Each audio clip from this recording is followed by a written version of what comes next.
तो बच्चों, कैसे हैं आप सब। बहुत बहुत स्वागत है आपका आज की इस वीडियो में।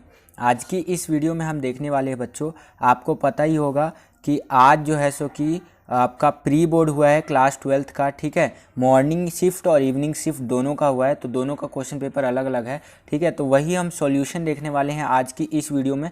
पहले आज हम देखेंगे आपका ये जो प्री बोर्ड हुआ है मॉर्निंग शिफ्ट का, पॉलिटिकल साइंस का। ठीक है, तो इसका हम सॉल्यूशन देखेंगे। ठीक है, इसका सॉल्यूशन मैं पूरा का पूरा बताने वाला हूँ। आंसर जो है स्क्रीन पर भी आपको देखने को मिलेगा। ठीक है, तो ये वाला जो पेपर है मॉर्निंग शिफ्ट का है। बात करें इवनिंग शिफ्ट की, तो इवनिंग शिफ्ट का भी पेपर सॉल्व करवा दूंगा। ठीक है, वो पेपर आपको कल तक जो है सो कि देखने को मिल जाएगा। कल सुबह या दोपहर या शाम को कभी भी आ सकता है वो पेपर। ठीक है, तो उसके लिए बने रहिए। और ये वाला पेपर जिसका भी है ध्यान से देखिएगा पेपर। अगर आप इवनिंग शिफ्ट वाले बच्चे भी है तो भी इस पेपर को बहुत ध्यान से देखिएगा, क्योंकि बहुत इंपॉर्टेंट क्वेश्चन है आपके बोर्ड एग्जाम्स के लिए। तो चलिए वीडियो को शुरू करते हैं। तो यहाँ पर आप देख सकते हैं, यहाँ पर लिखा हुआ है प्री बोर्ड एग्जाम 2020-21। सब्जेक्ट है आपका पॉलिटिकल साइंस और शिफ्ट है आपका मॉर्निंग। ठीक है, और मैक्सिमम मार्क्स जो है 80 नंबर का आता है, आपको पता ही है। टाइम अलाउड जो किया जाता है वो 3 घंटे का किया जाता है। ठीक है, तो चलिए हम लोग देखते हैं कि करके क्वेश्चंस इसके। तो शुरू करते हैं बच्चों। सेक्शन ए देख लेते हैं हमारा। खंड क में हमसे क्या पूछ रहा है, यानी खंड ए जो है हमारा।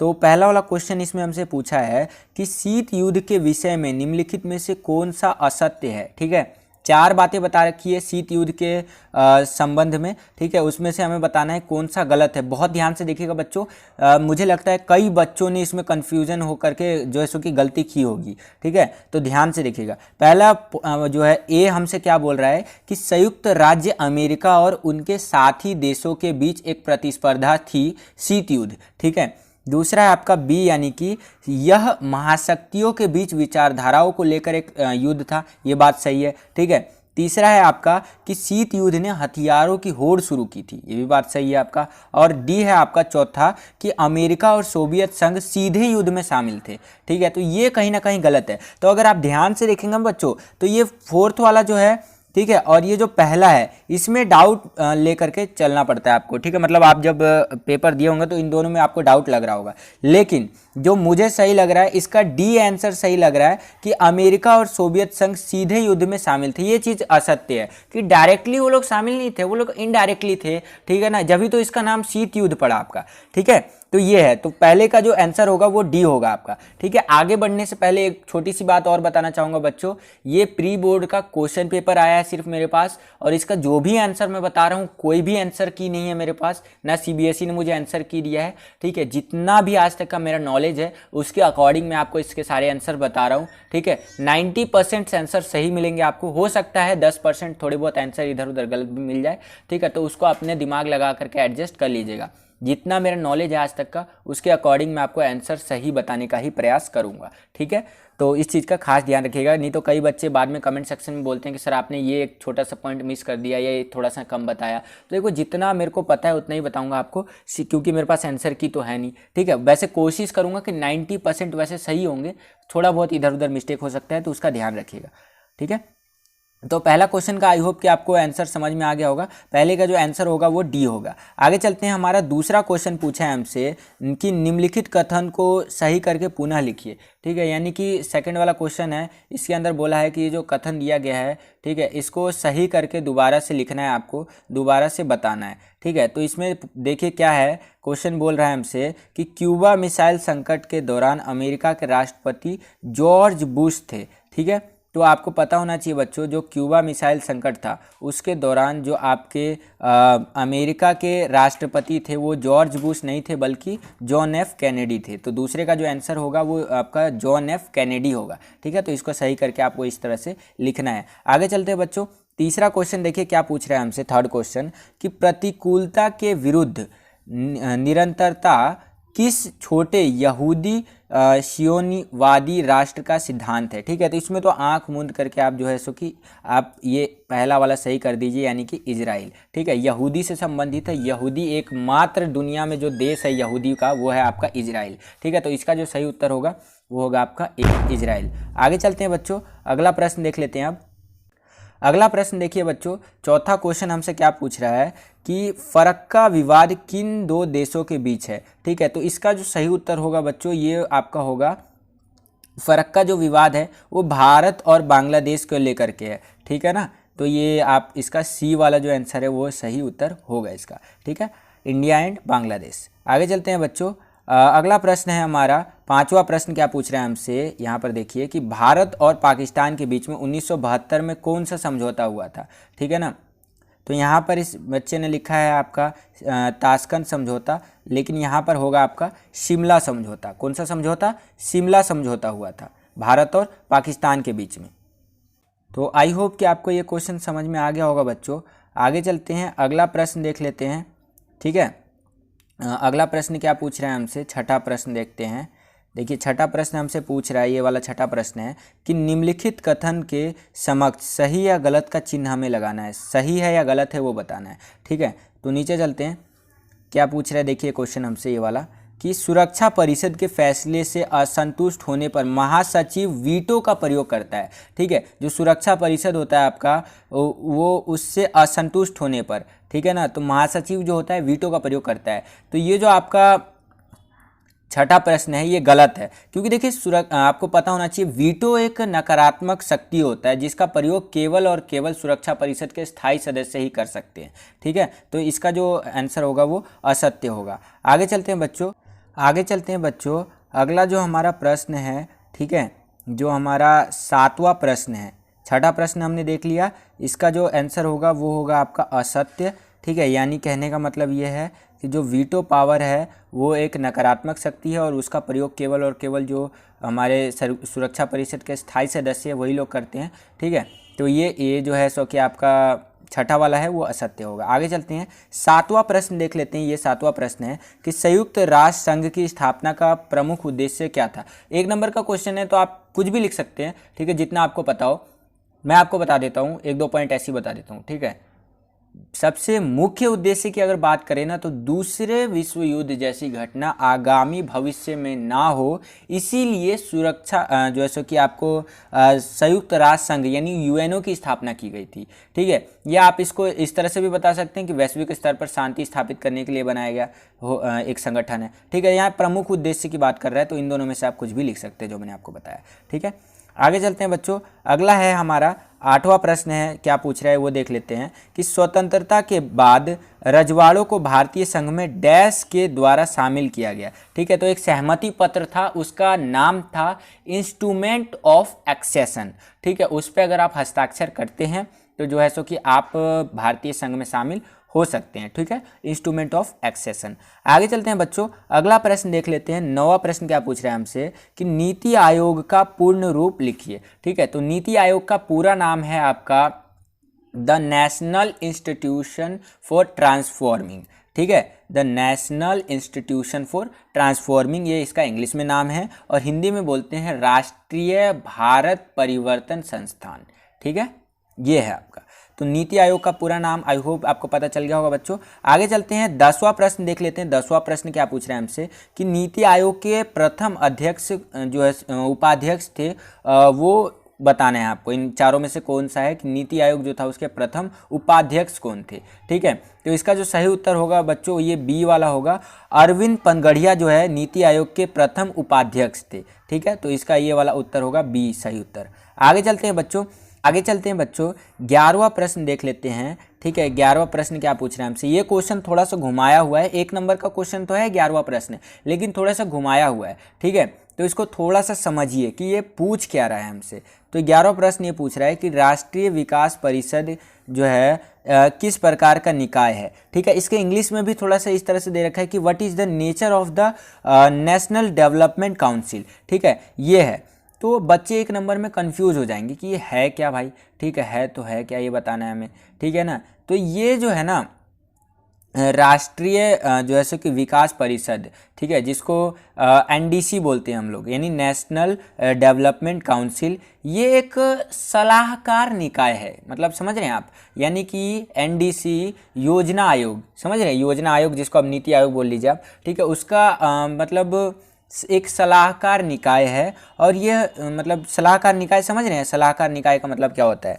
सलाहकार निकाय का मतलब यही होता है कि सलाह देना, ठीक है। और इसको इस तरह से भी कह सकते हैं कि ये देश की पंचवर्षीय योजनाओं का अनुमोदन करता है, ठीक है। अनुमोदन करती है का मतलब होता है, या करता है का मतलब होता है अप्रूवल करता है, ठीक है। तो ये सलाह भी देता है और अप्रूव भी करता है देश की पंचवर्षीय योजनाओं को, इस तरह से कह सकते हैं आप, ठीक है। तो इतना आप लिख सकते हैं, बाकी आंसर आप स्क्रीन पर देख भी पा रहे होंगे, ठीक है। तो 1 नंबर में इन दोनों में से कुछ भी लिख देंगे तो आपको 1 नंबर मिल जाएगा। आगे चलते हैं बच्चों, 12वां प्रश्न देख लेते हैं। 12वां प्रश्न क्या पूछ रहे हैं हमसे, इसी से संबंधित है कि राष्ट्रीय विकास परिषद की स्थापना कैसे की गई, ठीक है। How did national development council. अब देखिए बच्चों, 12वां प्रश्न भी इसी से संबंधित है। क्या पूछ रहे हैं हमसे कि राष्ट्रीय विकास परिषद की स्थापना कैसे की गई, ठीक है, ये हमें बताना है। इंग्लिश में है how did national development council establish, ठीक है। तो कैसे इसकी स्थापना हुई वो हमें बताना है, ठीक है। जैसे कि आपका यूएनओ कैसे बना था, दूसरा विश्व युद्ध जैसी घटना आगामी भविष्य में ना हो, आगे ना हो, इसीलिए यूएनओ बना दिया हमने। तो राष्ट्रीय विकास परिषद क्यों बनाया भाई, और इसकी स्थापना कैसे की गई वो बताना है हमें, ठीक है। तो जो योजनाएं होती है, ठीक है, देश स्तर की बात कर लीजिए, कोई भी योजना हो, कोई हाईवे बनाने के लिए, कोई भी योजना हो देश स्तर पे, ठीक है, लोगों को पैसा बांटने के लिए, गरीब लोगों को, ठीक है ना।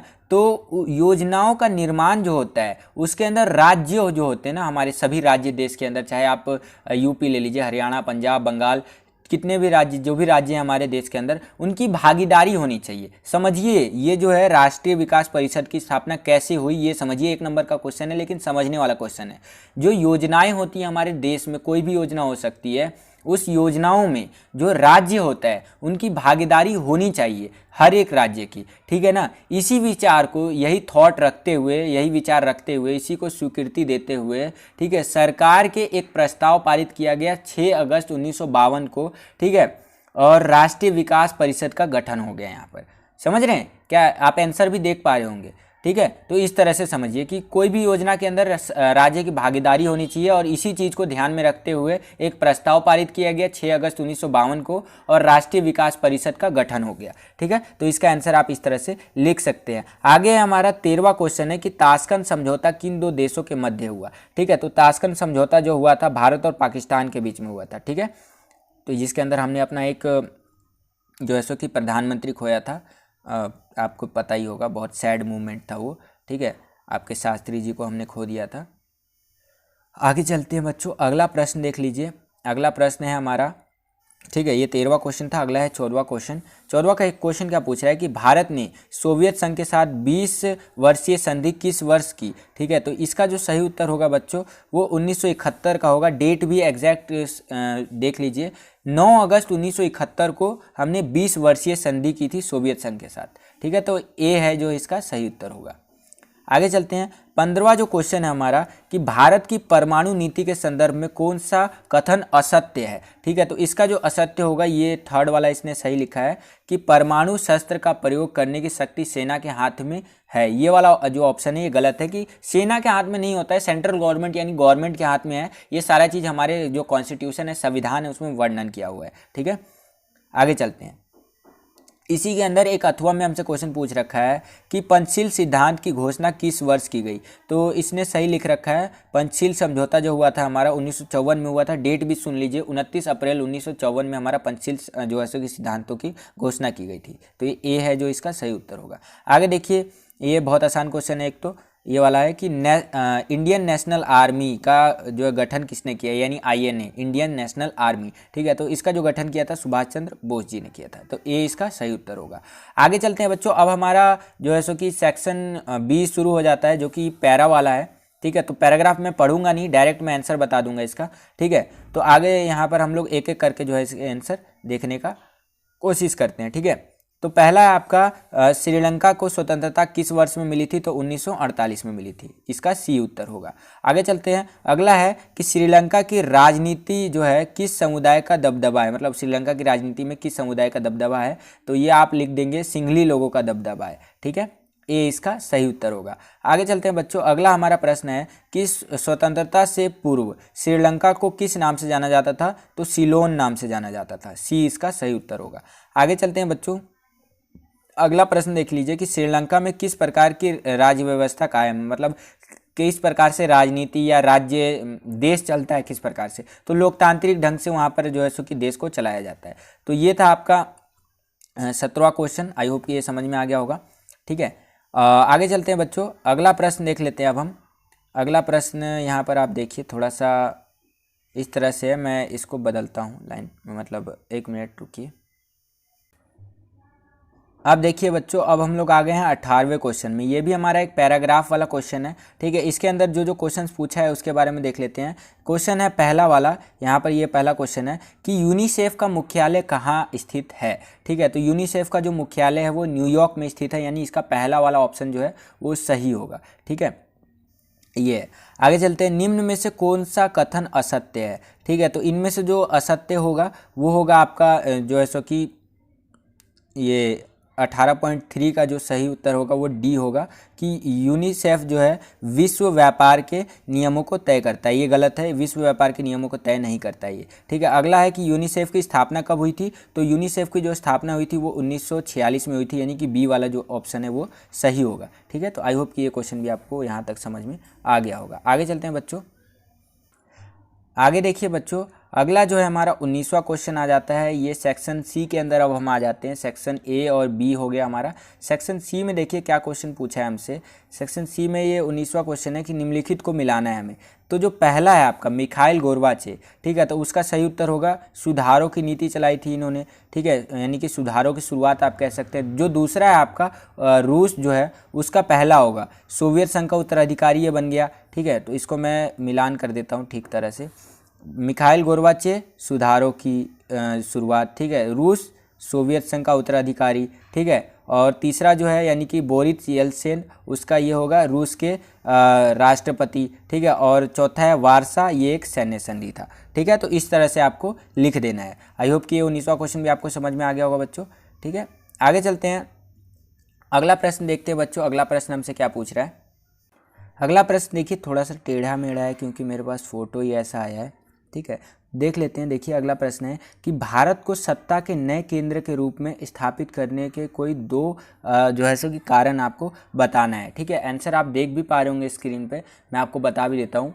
पहला है कि भारत जो है दक्षिण एशिया के केंद्र में स्थित है, जिससे कि इसकी सीमाएं लगभग दक्षिण एशिया के सभी देशों से लगती है। ठीक है, तो ये सत्ता के नए केंद्र के रूप में हम लोग इसको स्थापित कर सकते हैं भारत को। दूसरा है कि भारत में दुनिया का सबसे बड़ा लोकतंत्र पाया जाता है। इतनी विविधताओं के कारण भी आज वर्तमान परिदृश्य में हम लोग देखें ना तो भारत एक लोकतांत्रिक देश के रूप में पूरी दुनिया में एक मिसाल के रूप में स्थित है। ठीक है, दूसरा आप लिख सकते हैं। तीसरा है कि भारत विश्व के बड़े बड़े संगठनों का सदस्य है, जैसे कि ब्रिक्स हो गया, यूएनओ हो गया, जो है सो कि यूएनओ का स्थायी सदस्य भी रह चुका है, और गुटनिरपेक्ष जो है हमारा मतलब भारत ने संगठन बनाया था। ठीक है, तो ये 2-3 कारण आप लिख सकते हैं इसके अंदर। ठीक है, 20वें क्वेश्चन के अंदर। और आगे चलते हैं। 2 नंबर का क्वेश्चन था ये 20वां। 21वां क्वेश्चन देखिएगा, पूछा है कि ऐसे 2 प्रांतों के नाम लिखिए जिनका विभाजन ब्रिटिश इंडिया के विभाजन के साथ हुआ। केवल 2 ही प्रांतों का विभाजन का क्या कारण था। ठीक है, ये थोड़ा सा घुमा करके क्वेश्चन पूछा है बच्चों आपसे। ठीक है, तो इसका जो आंसर होगा वो इस तरह से होगा कि जो आपका ब्रिटिश भारत था यानी कि ब्रिटिश इंडिया था, उसके बंगाल प्रांत को पूर्वी पाकिस्तान और ब्रिटिश भारत के पंजाब प्रांत को पश्चिमी पाकिस्तान के पंजाब प्रांत और भारत के पंजाब राज्य में बांट दिया गया। मैं इसको मैप के जरिए समझाऊंगा ना तो ज़्यादा बेहतर तरीके से समझ में आएगा। देखिए मैप में समझाता हूँ आपको। तो आई होप यहाँ पर आप भारत का मैप देख पा रहे होंगे। अभी का इंडिया है ये। ठीक है, इससे पहले जब हमारा विभाजन नहीं हुआ तो ये भी इंडिया में आता था। ठीक है, इधर का आपका जो है सो कि बांग्लादेश जो है इधर का, ये भी इंडिया में आता था। ठीक है, तो ये क्वेश्चन के अंदर जो है सो कि हमें क्या बता रखा है कि ब्रिटिश भारत यानी कि जो पहले का भारत था उसके अंदर बंगाल प्रांत को पूर्वी पाकिस्तान, ठीक है, इधर अगर आप देखेंगे ना ये जो बांग्लादेश है तो ये पहले आपका पूर्वी पाकिस्तान था, तो इसको पूर्वी पाकिस्तान में बांट दिया। ठीक है, साथ ही साथ आपका जो पंजाब प्रांत था उसको पश्चिमी पाकिस्तान, यानी कि ये जो था ना आपका पहले पंजाब प्रांत था, ठीक है, तो इसको पश्चिमी पाकिस्तान में बांट दिया। इन दोनों में विभाजन कर दिया।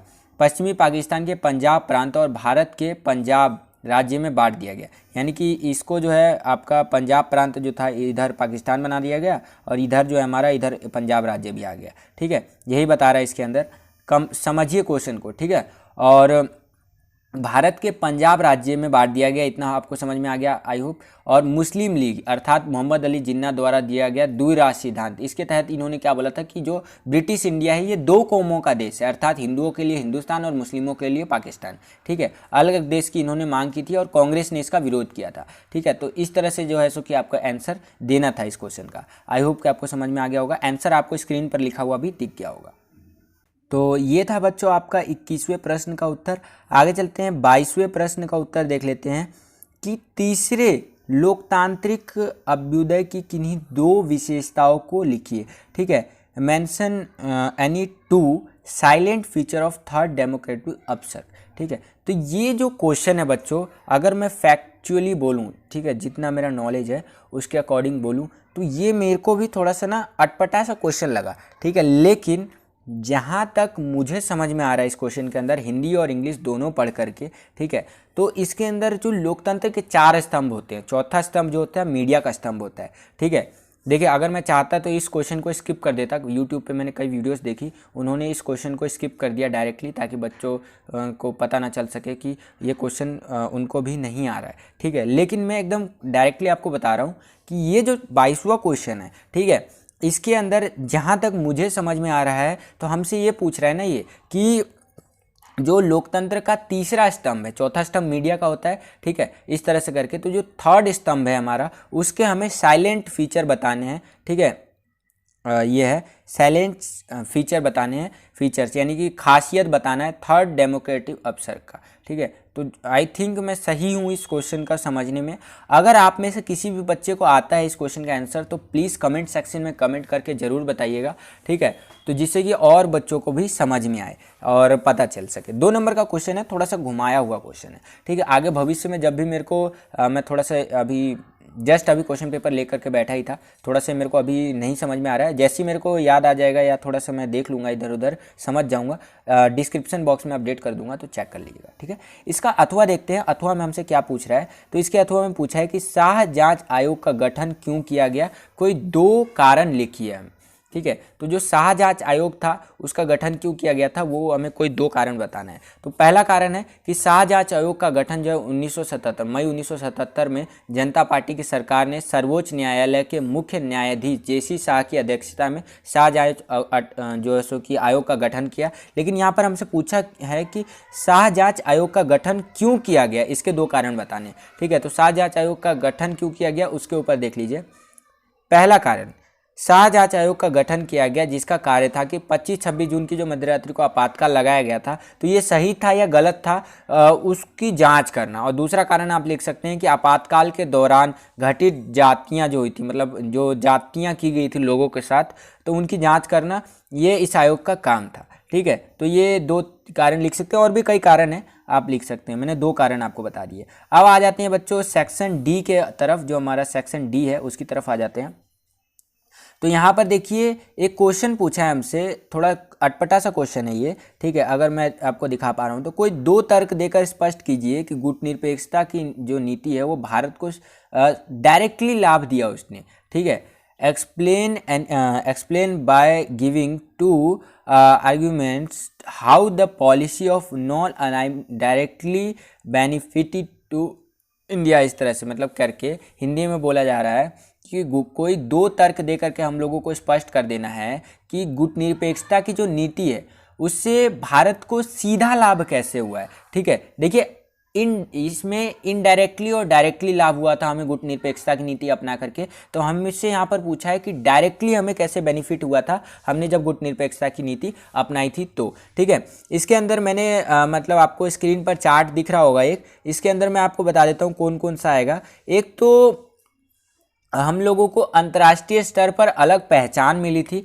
गुटनिरपेक्षता की नीति अपना करके। ठीक है, ये डायरेक्ट बेनिफिट हुआ था हमें। ठीक है, और स्वतंत्र विदेश नीति भी आप कह सकते हैं। ठीक है, तो ये 2 पॉइंट आप इस तरह से लिख सकते हैं। और यहाँ पर तर्क बताना है हमें, फैक्ट के साथ बताना है, तो इसी को एक्सप्लेन करके लिख देंगे इस तरह से, तो आपको आंसर मतलब नंबर पूरे मिल जाएंगे। ठीक है, आगे चलते हैं बच्चों। और भी पॉइंट्स आप स्क्रीन पर देख ही पा रहे होंगे, लेकिन इनमें से जो है सो कि 2 को पूरा एक्सप्लेन कर दीजिएगा जो मैंने आपको बताया, तो आपको नंबर मिल जाएंगे। ठीक है, आगे चलते हैं। अगला है 24वां कि भारत के प्रथम आम चुनाव को आयोजित कराने में आई 4 बाधाओं का वर्णन करना है 4 नंबर में। ठीक है। तो पहले आम चुनाव में क्या क्या बाधा आई थी? मतदाता सूची बनाने में समस्या आई थी, 40 लाख महिलाओं का नाम गलत लिख दिया गया था, अलाना की बेटी फलाना, फलाना की बेटी ढिकना, ठीक है। देश की आबादी विशाल थी, मतदाता 17 करोड़ थे, लेकिन इनमें से साक्षर केवल 15% थे। आपको ऊपर दिख ही रहा होगा, जो मतलब स्क्रीन पर देख ही पा रहे होंगे, ठीक है। तो ये चारों का एक्सप्लेन करके अगर आप लिख देंगे तो पूरे नंबर आपको मिल जाएंगे। अगला प्रश्न है कि 1967 के चुनाव के परिणामों जो है उसके राजनीतिक परिदृश्य से अगर हम लोग देखें, पर्यवेक्षकों से देखें, तो उसको राजनीतिक भूकंप की संज्ञा क्यों दी जाती है? ये क्वेश्चन कई बार आपके बोर्ड एग्जाम में आ चुका है, ठीक है। तो इस कई कारण हैं, आपको मैं एक एक करके बता देता हूँ। देखिए, पहला है मतलब थोड़ा सा भूमिका समझिए पहले इसका। 4 नंबर का क्वेश्चन है, थोड़ा भूमिका समझ लीजिए कि 1967 के चुनाव से पहले कांग्रेस जो था केंद्रीय स्तर पर, अगर हम लोग सेंट्रल लेवल पे देखें तो बहुमत की पार्टी बना करके, यानी बहुमत की सरकार थी, जैसे आज बीजेपी की गवर्नमेंट है ना, ठीक है। तो यहाँ 1967 के चुनाव से पहले की बात कर रहा है, ठीक है ना। लेकिन 1967 के चुनाव के परिणाम जब निकल कर के आए, तो 1967 के चुनाव के परिणाम जो है वो उसको भूकंप की संज्ञा दी जाती है, वो जिसके कि निम्नलिखित कारण है, जो कि इस प्रकार से, ठीक है। एक एक करके अब हम लोग बात करते हैं। पहला है, लोकसभा चुनाव जो थे उनमें 100 सीटों का नुकसान हुआ लगभग आपको कांग्रेस को। दूसरा है, 9 राज्यों में कांग्रेस की सरकार नहीं बन पाई, जिसमें से कि 7 राज्य में कांग्रेस को बहुमत नहीं मिली थी, और 2 ऐसे राज्य थे जहां पर दल बदल के कारण जो है सरकार नहीं बन पाई थी कांग्रेस की, ठीक है। इसीलिए भी जो 1967 का चुनाव था उसको भूकंप की संज्ञा दी जाती है, ठीक है। और उत्तर भारत जो था उसके अंदर सभी जो राज्य थे कांग्रेस के हाथ से निकल गए, और कांग्रेस के बड़े नेता जैसे कि के कामराज हो गए, आपके निजलिंगप्पा हो गए, वो चुनाव हार गए थे, ठीक है। तो ये कुछ पॉइंट्स आप रख सकते हैं जिससे कि 1967 का जो चुनाव था, ठीक है, उससे भूकंप की संज्ञा दी जाती है। यहाँ पर एक चीज़ ध्यान रखना, हम लोग राजनीतिक पर्यवेक्षकों के नज़रिए से पूछ रहे हैं, यानी कि आपका पॉलिटिकली पूछ रहा है हमसे, ठीक है, जिसको पॉलिटिकल अर्थक्वेक आप कह सकते हैं, ठीक है ना। यहाँ पर देश की बात पूरी नहीं कर रहा है, सिर्फ राजनीति की बात कर रहा है, इसलिए मैंने इस तरह से पॉइंट्स आपको बताए, ठीक है।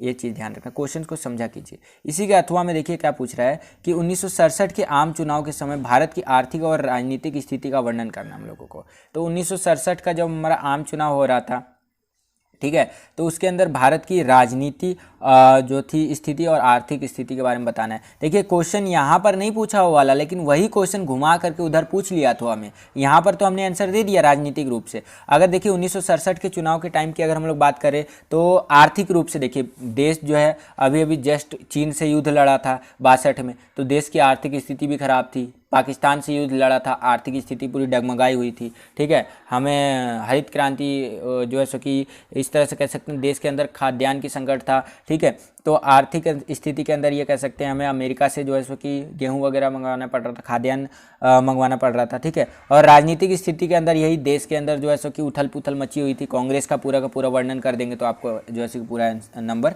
मिल जाएगा। आगे चलते हैं बच्चों, 26वां प्रश्न देख लेते हैं। 26वां प्रश्न हमसे क्या पूछ रहा है कि 2014 के आम चुनाव के बाद भारतीय राजनीति में कौन सी प्रमुख प्रवृत्तियों को देखा जा सकता है, इसका भारतीय राजनीति पर क्या प्रभाव पड़ा, स्पष्ट करना है हमें 4 नंबर में, ठीक है। तो ये 26वां प्रश्न है, इसको ध्यान से समझिए, ठीक है। देखिए क्या पूछा है हमसे कि 2014 का जो आम चुनाव हुआ था उसके अंदर भारतीय राजनीति था, उसके प्रवृत्ति पर क्या देखा जा सकता है, मतलब क्या क्या प्रभाव पड़ा एक तरह से, ठीक है। प्रमुख प्रवृत्तियां बताना है हमें, ठीक है ना। और ये इंग्लिश में देखिए, विच मेन ट्रेंड्स, ठीक है, can be seen in the Indian politics after the general election of 2014। 2014 के आम चुनाव के बाद हमें क्या क्या बदलाव देखने को मिले वही है, और इसका भारतीय नागरिकों पर क्या प्रभाव पड़ा स्पष्ट करना है। दो यानी कि 2 क्वेश्चन जोड़ करके 4 नंबर में बना रखा है आपका, ठीक है। तो इसके अंदर हमें बताना है, देखिए बीजेपी की गवर्नमेंट जब से आई है ना तब से बहुत ज़्यादा ही प्रभाव पड़ा है, ठीक है ना। अगर 4 नंबर में बताने को बोल रहे हैं इसको तो 50 नंबर में लिखा जा सकता है, ठीक है। ध्यान से समझिए, ठीक है। तो देखिए थोड़ा सा मैं किताबी लैंग्वेज में भी बोलूँगा तो थोड़ा समझ जाइएगा, ठीक है।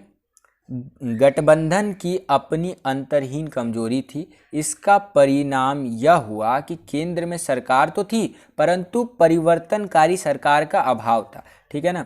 कोई ऐसी गवर्नमेंट नहीं थी कि जो चेंजेस ला सके, परिवर्तनकारी सरकार का अभाव देखने को मिल रहा था। लेकिन मई 2014 के आम चुनाव में लगभग 3 दशकों की गठबंधन की राजनीति के बाद, जो 3 दशक तक जो है सो कि हमारा गठबंधन का राजनीति चला था, उसके बाद उसका अंत हुआ और चुनाव में भारतीय जनता पार्टी यानी बीजेपी को मजबूत बहुमत प्राप्त हुआ और उसने केंद्र में बहुमत की सरकार बनाई। यह स्पष्ट रूप से परिवर्तन का संकेत था कि गठबंधन की राजनीति समाप्त हो गई एवं पूर्ण बहुमत की सरकार बनी। ठीक है, तो ये आप बता सकते हैं। आगे चलते हैं, थोड़ा सा और एक्सप्लेन कर देता हूँ इसको कि 2014 के आम चुनाव के पश्चात नागरिकों को केंद्रीय स्तर पर अच्छे नेता का उदय देखने को मिला। मतलब अगर हम लोग नागरिकों की स्पेशली बात कर रहे हैं तो अच्छे नेता देखने को मिले, जिससे कि नागरिकों के हित के लिए कई वायदे हुए, वो भी पूरे हुए और लगभग 2 दशकों के बाद देश में पूर्ण बहुमत की सरकार बनी। 2 से 3 दशकों के बाद अगर हम कह सकते हैं। ठीक है,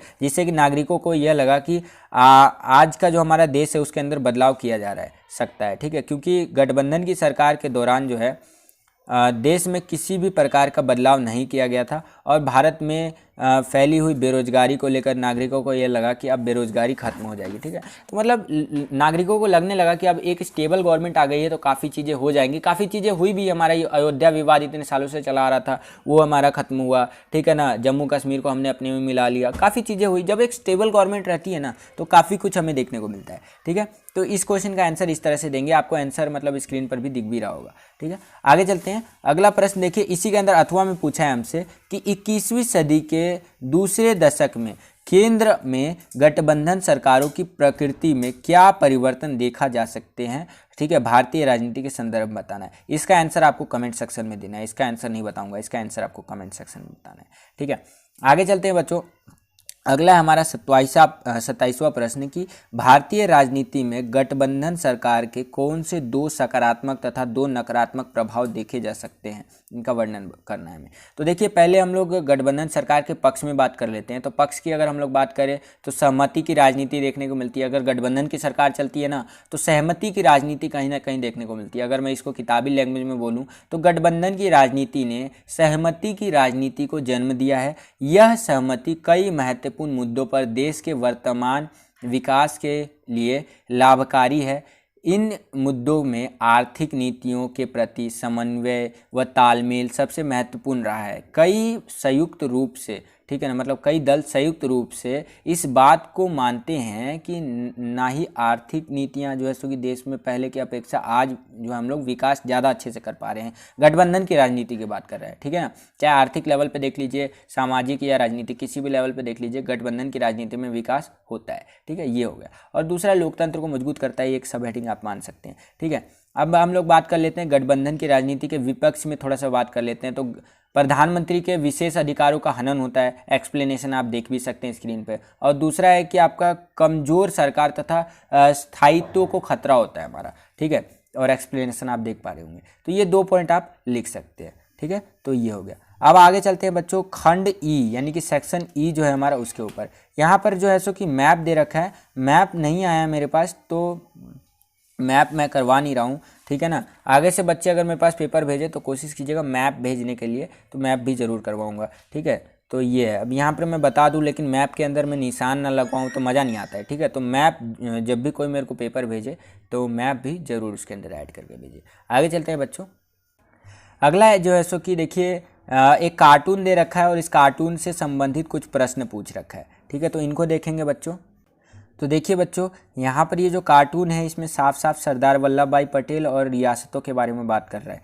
ठीक है, तो पहला क्वेश्चन क्या पूछा इस कार्टून से संबंधित कि यह कार्टून क्या दर्शा रहा है। ठीक है, तो ये कार्टून ध्यान से देखिए, कार्टून क्या दर्शा रहा है। ये कार्टून दर्शाता है कि सरदार वल्लभ भाई पटेल रियासतों के राजा से कह रहे हैं कि आप भारतीय संघ में शामिल हो जाए। यही दर्शा रहा है ना, आप अपना सारा राजपाट जो है आप भारतीय संघ में शामिल हो जाइए, हम आपको बेनिफिट देंगे, आपके राज्य को बढ़ाएंगे, आपका जो मतलब रियासतें हैं उनको और आगे बढ़ाएंगे। ठीक है, तो ये चीज़ें यही दर्शा रहा है। आगे देखिए, कार्टून में दर्शाए जो कार्टून है उसमें दाएं और खड़े नेता कौन है, इन्होंने किस मामले को सफलतापूर्वक सुलझाने में महत्वपूर्ण भूमिका निभाई है। तो जो दाएं और खड़े हैं आपके वो हमारे सरदार वल्लभ भाई पटेल जी है और इन्होंने सभी जो 565 रियासतों था उसका भारतीय संघ में विलय करवाने में बहुत ज़्यादा महत्वपूर्ण भूमिका निभाई है। ठीक है, वल्लभ भाई पटेल जी ने। थर्ड क्वेश्चन क्या पूछा है हमसे कि जैसे कि बैठे हुए व्यक्ति ने अपने पास संदूक में क्या रखा है। तो यहाँ पर अगर आप ध्यान से देखेंगे बच्चों, तो यहाँ पर जो बैठा हुआ व्यक्ति है, राजा है यानी कि ये, ठीक है, तो इसने संदूक रख रखा है। इस संदूक में इसने क्या रखा है, तो इस संदूक के अंदर इसने विदेशी मामले, प्रतिरक्षा एवं संचार यानी कि जो इसके रियासत का बागडोर है ना, पूरा का पूरा ये रख रखा है। तो वल्लभ भाई पटेल यही बोल रहे हैं कि बेटा आओ भारतीय संघ में जुड़ो, ठीक है ना, और आपका जो विदेशी मामले है, पूरा का पूरा जो पावर है ना जो आपके पास है, वो पूरा पावर हमें दो, हम आप चलाएंगे आपका जो है सो कि अब हम आपका जो भारतीय संघ चलाएगा आपका ये जो आपका अपना ये रियासत है। ठीक है, किसी भी रियासत को लेकर के हो सकता है। ठीक है, तो ये था आपका कार्टून। आई होप कि ये कार्टून आपको समझ में आ गया होगा। अगला प्रश्न देखिए बच्चों, अगला हमारा प्रश्न है, यह है 30वां प्रश्न। 30वां प्रश्न हमसे क्या पूछ रहा है कि सोवियत अर्थव्यवस्था को संयुक्त राज्य अमेरिका की अर्थव्यवस्था से अलग करने वाली कोई 3 विशेषताएं आपको बतानी है। ठीक है, 3 विशेषताओं की अगर हम लोग बात करें तो पहला हो जाएगा सोवियत अर्थव्यवस्था में समाजवाद जो है सो कि मतलब सार्वजनिकरण पर ज़्यादा विशेष जोर दिया गया था, जबकि पूंजीवादी अर्थव्यवस्था की हम लोग बात करें जैसे कि अमेरिका जैसे देशों में तो निजीकरण को ज़्यादा बढ़ावा दिया गया था। दूसरे पॉइंट की अगर हम लोग बात करें तो सोवियत अर्थव्यवस्था अर्थात समाजवादी अर्थव्यवस्था में यह देखा गया कि संसाधनों पर सरकार का अधिक नियंत्रण रहा, जबकि पूंजीवादी अर्थव्यवस्था में देखा जाता है जैसे अमेरिका जैसे देशों में कि यहाँ के संसाधन एवं बाजार पर सरकार का हस्तक्षेप अधिक नहीं होता है। ठीक है, तीसरे पॉइंट की अगर हम लोग बात करें तो उत्पादन के साधनों पर राज्य का नियंत्रण था और उपभोक्ता जो है कि उद्योगों भी बहुत उन्नत था। ठीक है, और पिन से लेकर के हवाई जहाज़ तक जो सोवियत संघ था वो खुद बनाता था, जबकि पूंजीवादी अर्थव्यवस्था वाले देश जैसे कि अमेरिका में यह देखा गया कि यह मतलब यहाँ पर व्यापारिक प्रतिस्पर्धा को ज़्यादा बढ़ावा दिया गया था। ठीक है, आगे एक पॉइंट और लिख सकते हैं आप कि सोवियत संघ के पास प्राकृतिक खनिजों के विशाल भंडार एवं ऊर्जा के अत्यंत साधन थे, जबकि अमेरिका जैसे देशों के पास ऐसा नहीं था। इससे भी अमेरिका और सोवियत संघ की अर्थव्यवस्था में एक बड़ा अंतर देखने को मिलता है। तो ये 3-4 पॉइंट थे जो कि आप इसके अंदर एक्सप्लेन करके लिख देंगे तो आपको पूरे नंबर मिल जाएंगे। तो आई होप कि आपको ये भी क्वेश्चन समझ में आ गया होगा बच्चों। आगे चलते हैं। अगला जो प्रश्न है बच्चों इसी के अंदर अथवा में दे रखा है हमारा। ठीक है, 30वें क्वेश्चन के अथवा में कि सोवियत संघ के विघटन ने समकालीन विश्व राजनीति को किस प्रकार प्रभावित किया, ये बताना है हमें। ठीक है, तो इसके बारे में बता दीजिएगा जैसे कि जो सोवियत संघ का विघटन हुआ उसके बाद क्या क्या हमें परिवर्तन देखने को मिले, परिणाम जो है वही बताना है पूरा का पूरा 6 नंबर में। अथवा में है तो दोनों में से कोई एक करना था आपको। ठीक है, तो मैंने आपको एक पूरा डिटेल में बता दिया, दूसरा आप समझ जाइए, हिंट तो दे ही दिया। 31वां क्वेश्चन देखिए कि स्वतंत्रता के समय भारत के समक्ष आई किन्हीं 3 चुनौतियों की व्याख्या करनी है हमें। तो पहला एकता के सूत्र में बांधना, दूसरा है समूचे समाज का विकास करना और तीसरा है लोकतंत्र स्थापित करना। इन तीनों का एक्सप्लेन कर देना है आपको। इसी के अंदर जो है हमारा अथवा में एक क्वेश्चन दिया है कि क्षेत्रीय मांगों को मानना और भाषा के आधार पर नए राज्यों का गठन करना एक लोकतांत्रिक कदम के रूप में भी देखा गया। किन्हीं कदम के रूप में भी देखा गया किन्हीं 3 ठीक है उपयुक्त तर्कों के साथ कथन का औचित्य सिद्ध कीजिए। ठीक है ना, तो इसके अंदर जो आपका आंध्र प्रदेश जो पहला राज्य अलग हुआ था भाषा के आधार पर, इस तरह से ध्यान में रख करके हमें इस क्वेश्चन का आंसर देना है। ठीक है, तो इस तरह से आपका आंसर बन जाएगा। आगे चलते हैं, अगला 32वां प्रश्न देख लेते हैं बच्चों। 32वां प्रश्न क्या पूछ रहा है कि राष्ट्रीय आपातकाल के कोई 4 सबक बताने हैं। ठीक है ना, तो 4 सबकों की बात कर रहे हैं, मैं यहाँ पे आपको और बहुत सारे बताता हूँ। देखिए, भारत ने लोकतंत्र को विदा कर पाना, मतलब भारत से लोकतंत्र को विदा कर पाना बहुत ही कठिन है, ये हमें आपातकाल का सबक देखने को मिला। आपातकाल अब अंदरूनी गड़बड़ी पर बता करके नहीं लगाया जा सकता, केवल सशस्त्र विद्रोह की स्थिति में ही आपातकाल लगाया जा सकता है। आपातकाल की घोषणा की सलाह मंत्रिपरिषद राष्ट्रपति को लिखित में दे, ये होगा अब। ठीक है, नागरिक अब अपने अधिकारों के प्रति सचेत हो गए और आपातकाल के बाद कई संगठन बने। ठीक है, तो ये आप कुछ सबक लिख सकते हैं आपातकाल के। आगे चलते हैं बच्चों, अगला प्रश्न है हमारा यहाँ पर आप देख सकते हैं, ये बहुत आसान है कि 1977 के, अगला है लास्ट ये क्वेश्चन है कि 1977 के आम चुनाव में कांग्रेस पार्टी की पराजय के लिए उत्तरदायी कोई 4 कारण लिखिए।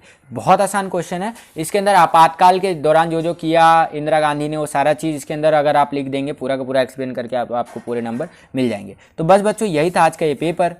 तो आई होप बच्चों आपको ये जो भी मैंने समझाया वो समझ में आया होगा। कुछ भी डाउट रह गया तो अभी भी आप कमेंट सेक्शन में कमेंट करके पूछ सकते हैं, मैं उसका उत्तर ज़रूर दूंगा। और बस बच्चों आज के लिए इतना ही, मिलता हूँ आपसे अगली वीडियो में। अगला वीडियो जो लाऊंगा वो आपका इवनिंग शिफ्ट का जो क्वेश्चन पेपर है उसका सोल्यूशन के ऊपर लाऊंगा, तो वो वीडियो भी ज़रूर देखिएगा, ठीक है। तो बस बच्चों आज का ये वीडियो यहीं तक था। आई होप कि आपको ये वीडियो पसंद आया होगा। अगर आपको ये वीडियो पसंद आया तो लाइक कीजिए इस वीडियो को। अगर आप हमारे चैनल पर नए आ गए और हमारे चैनल को सब्सक्राइब नहीं किया है तो लाल कलर का बटन दबा करके सब्सक्राइब कर लीजिए और बगल में आपको बेल का आइकन देखने को मिल रहा होगा, घंटी या घंटा कुछ भी कह सकते हैं, उसका आइकन प्रेस करके ऑल पर क्लिक कर दीजिएगा। इससे आने वाले हमारे चैनल पर नई वीडियोस की नोटिफिकेशन सबसे पहले आपको मिल जाया करेंगी। आज के लिए इतना ही, मिलता हूँ आपसे अगली वीडियो में। तब तक के लिए खुश रहिए, खुश रखिए सभी को। जय हिंद, वंदे मातरम।